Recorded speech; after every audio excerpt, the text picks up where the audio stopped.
It's about 6:15 a.m. on Friday morning. I'm heading down to work in the car, and I'm listening to Mindy McCready.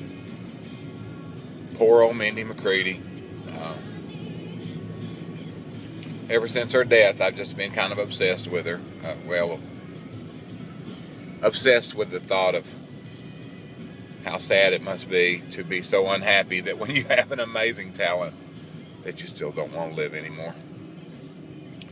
But anyway, I've been thinking about this whole internet thing, and everything I'm about to say, none of it is original or it's all kind of axiomatic. Everybody understands this, but sometimes it's not really an epiphany, but things just kind of hit you, you know, like you can't wrap your head around, how many people there are in this world until you use some kind of device to shake you up. Like I heard once that if you took all the people in China and they stood next to each other and held hands at a comfortable distance, that the sheer number of them would cross the United States and back 200 times. So then I'm starting to see, wow, that's a lot of people. So the internet is a lot of people. But the fact that I can sit here and talk about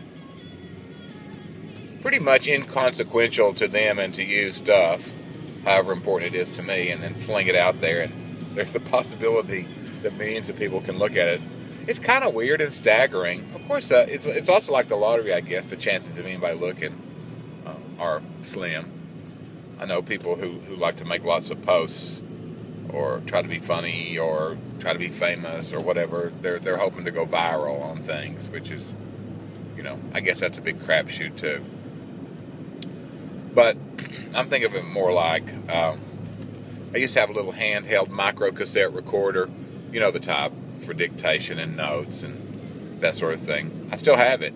Funny thing is that you can't find cassettes for it anymore because that technology faded so quickly that only hardcore retro hipsters from Brooklyn who like to collect cassettes can, want them. And consequently on eBay they're very expensive. So, but I did go through this phase where I was trying to be completely uncensored. And what I meant by that is say what I think and just leave it. Because you got to admit, when you write something down or when you do something like this video, there's always the thought in the back of your mind that someone's going to read what you wrote or see what you recorded. And that sort of takes things to a metacognitive level where you're thinking about what you're saying and thinking about where it might go and the reaction to it, that sort of thing. So, my experiment was to talk into this recorder on sort of a daily basis whenever I wanted to. I kept it in the car and just let it all out, whatever it was, and never ever listen to it again.